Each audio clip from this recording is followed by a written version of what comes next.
Hello from Lights and Gear. It's time to talk about the latest charger from XTAR, and I think you'll like this one.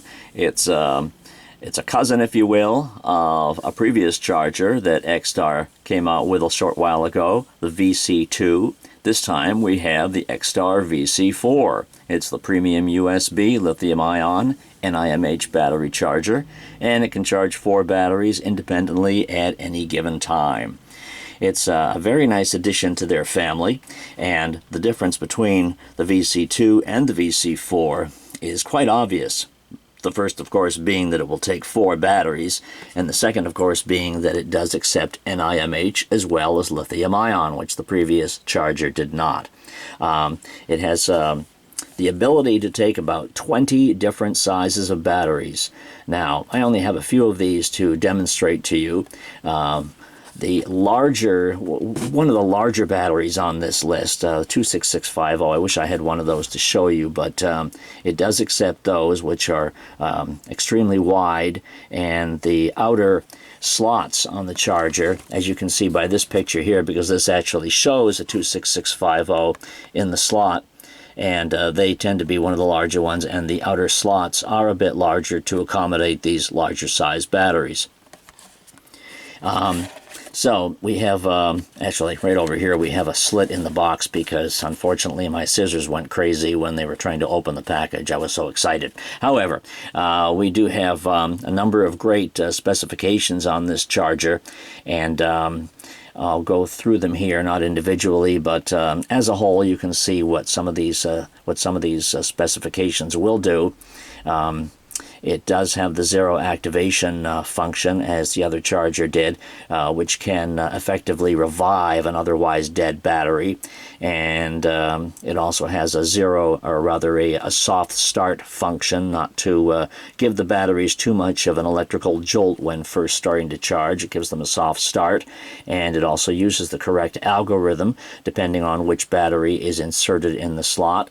It'll know whether it uses a TT or a TC, a CC and a CV, constant current and voltage and so forth. So it pretty much analyzes the battery and knows exactly what it needs to do with it, and will also select the charging amperage as well.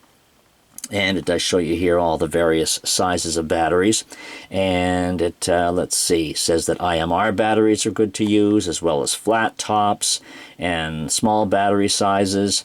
And what is actually, let's see, what actually goes on with this charger is that it uses the different amperages depending upon which slot is used.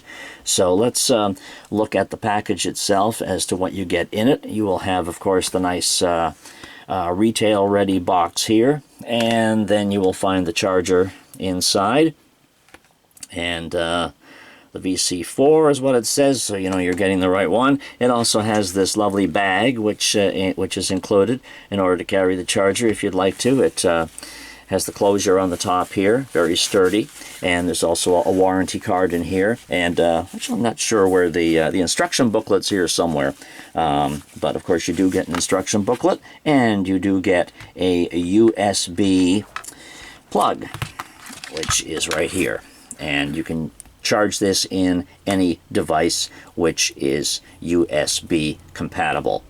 I don't have a USB here at the moment, but I do have a wall plug which I will attach this to, and again, a wall plug such as this, which does accept USB ports, can also be used to charge this that way.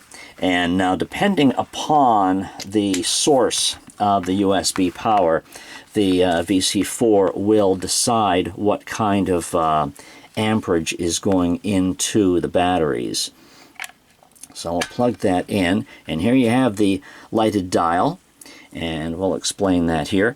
But as I say, yeah, depending on the source or how much power this can actually get, will because it can actually charge, I believe, below 0.5 amps, and that would be a lower power source from USB.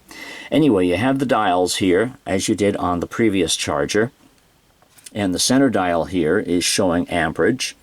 It is at 0.5 here by default, and of course you have the other dials on the right and the left, which show you the power, that the MAH, the milliamp hours, that'll be going into the battery as you start charging. And channel 1, 2, 3, 4 here, and the selector in the middle, which toggles between the two, toggles either between channels 1 and 4 or channels 2 and 3. And these slots are wider, as you can see. The outer slots here are wider for the larger batteries. So these slots, 1 and 4, will always charge at 1.0 amps. The two center slots will always charge at 0.5 amps. And if you have 4 batteries in here, or what I should be describing it as, if you have any battery in the outer slots but also have a battery in the center slots, the center slot will be the dominant. So if you have a battery in 4 and 3, it won't charge at 1, it'll charge at 0.5. If you have one in 2 and 1, then 2 will be the dominant slot, and it will charge at 0.5. Anyway, let's take a couple of batteries here. Oh, and by the way, the display will dim after a few moments of indecisiveness or non-use. The screen will dim, and you can actually press the switch here to actually turn the backlight display off entirely. Actually, it's on just a tiny bit, but for all intents and purposes, it's off. And if you press it again, it will wake it back up. So that's a nice little feature. So when the battery is inserted, it will automatically go into charging mode. And I'm sorry, I do not need myself in the reflection of the display. Thank you very much.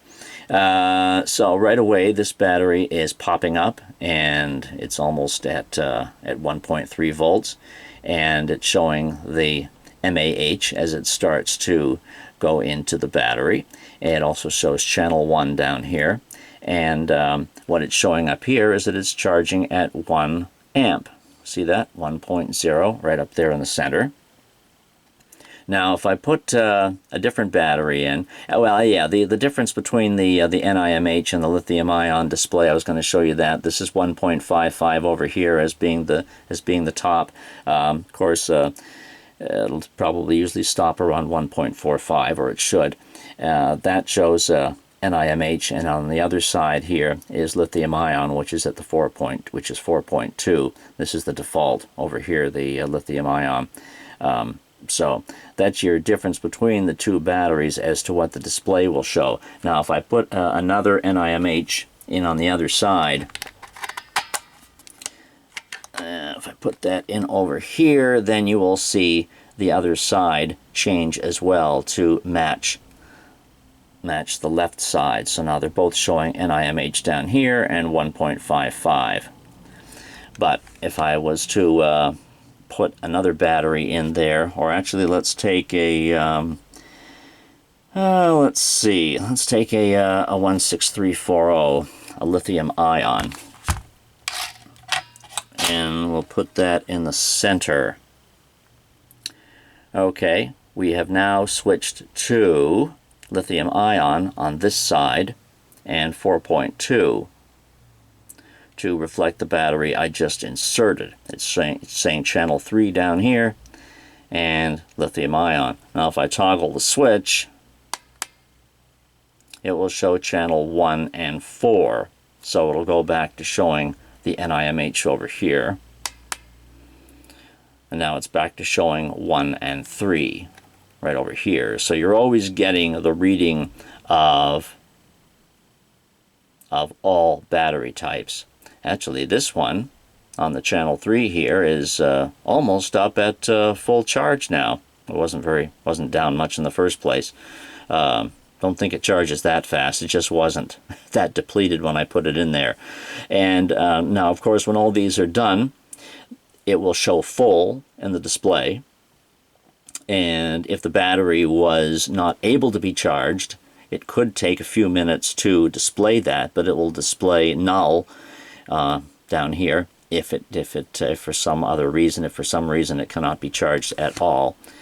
And of course it also has a reverse polarity if you should put the battery in upside down and so forth.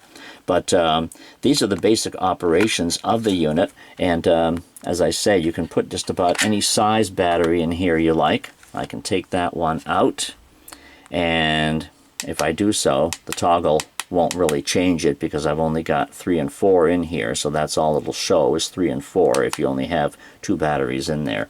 But I can put, let's see, I can take an NiMH and put that in the first slot. And let's see, did I explain this before? Is that it is now showing 0.5 amps. As I was saying, that the channel 2 and 3 is usually the dominant amperage. So even though I have 3 batteries in here, and one of them or 2 of them are on either side, the fact that I have one in channel 3 is now dominating the amperage. So the amperage is going at 0.5 because I have this 16340 in channel 3. If I take that one out, then it goes to 1.0. Hope you caught that. I took that one out of channel 3. I just have one in 1 and 4 right now, and they're both different types. Here's an NiMH, and here's a lithium ion, but it's now charging at 1.0. And if I toggle, it's not going to do anything because I only have the 2 batteries in there, so it's showing both sides at all times. And of course it's showing the milliamp hours that's going into the battery. And this one is showing that 4.2 would be the top, or would be the cutoff voltage, and this one is showing that 1.55 would be the cutoff voltage, but for NiMH it'll usually be 1.45. But there's your basic operation of the charger. I think you can hopefully understand what I've gone through. If it hasn't been too confusing, you can certainly leave any questions below and I will answer them.